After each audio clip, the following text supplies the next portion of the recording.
របស់វាសម្រាប់វាបានតតែប្រមាណខ្លះខ្ញុំមានខ្លះសាហាវហើយមាន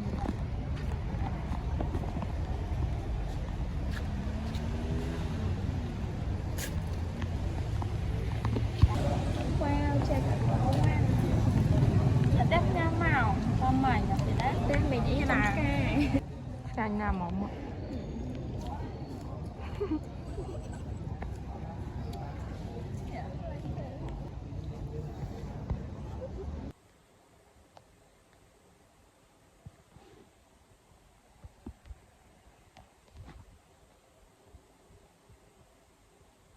Guys, look at this area B. Oh my god, so ច្រើនតែគាត់ទៅ note area B ហ្នឹងឡើង20សាជាងតែឥឡូវហ្នឹងម៉ោង1:02ហើយ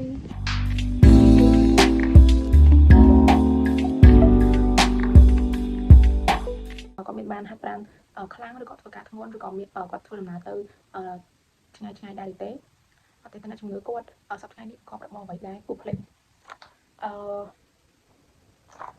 ជំរាបសួរបងខ្ញុំគឺជាសុខការប្រចាំនៅក្នុងសុខស្ថាននេះតើបងជួយមកសុខស្ថានមានបញ្ហាអ្វីដែរតើបងចង់ទិញថ្នាំសម្រាប់អ្នកណាគេដែរតើជំងឺគាត់មានរោគសញ្ញាឬការៈអ្វីខ្លះតើគាត់ឈឺចំកន្លែងណាដែរហើយឈឺបែបម៉េចតើគាត់តើមានការឈឺហ្នឹងតាំងពីពេលណាតើអ្នកជំងឺមានរោគសញ្ញាឬការៈអ្វីផ្សេងទៀតទេ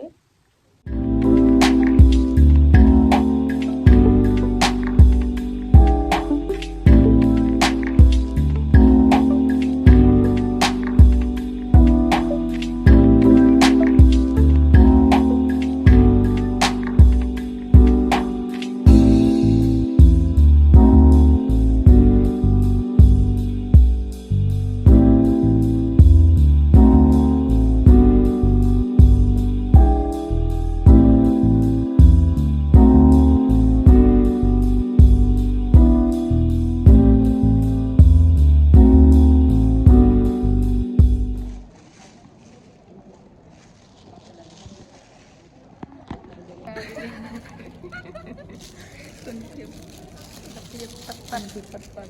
រលួយអស់ល្មមសាហាវតែរលួយ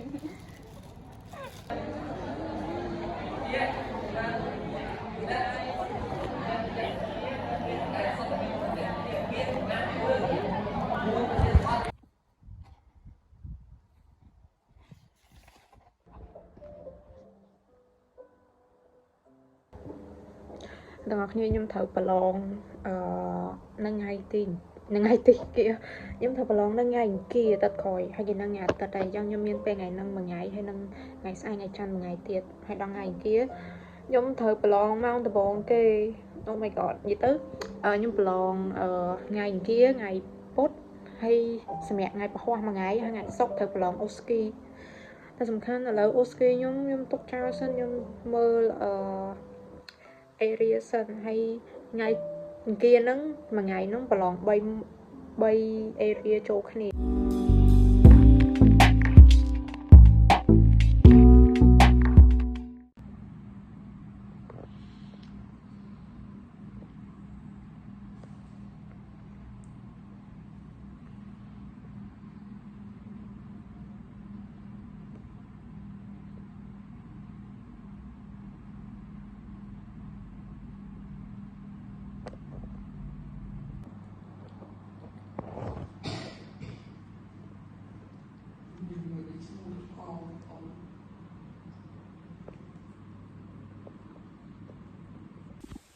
rồi mình ở tép với nhà tập còn toàn một vai còn toàn ban châu pua đang qua bên hình to xin tô mà sợ thật so là sợ nha chú su là long phật mà tận long tiếp phật đây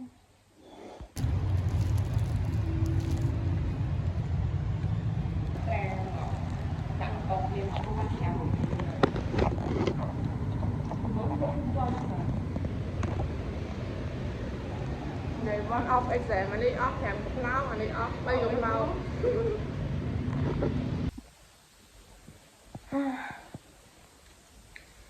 ថ្ងៃទី1ចប់ដោយជោគជ័យនៅថ្ងៃស្អែកប្រឡង station 2ហើយតមកថ្ងៃពហុសម្រាប់ថ្ងៃសុក្រត្រូវប្រឡងអូស្គី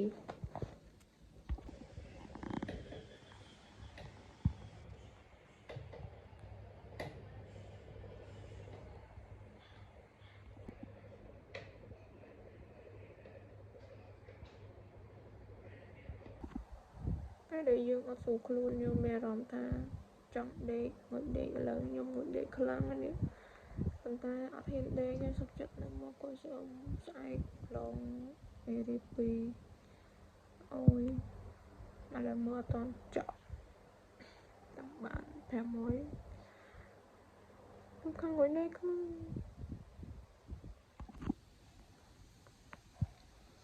ថ្ងៃទី2នៃការប្រឡង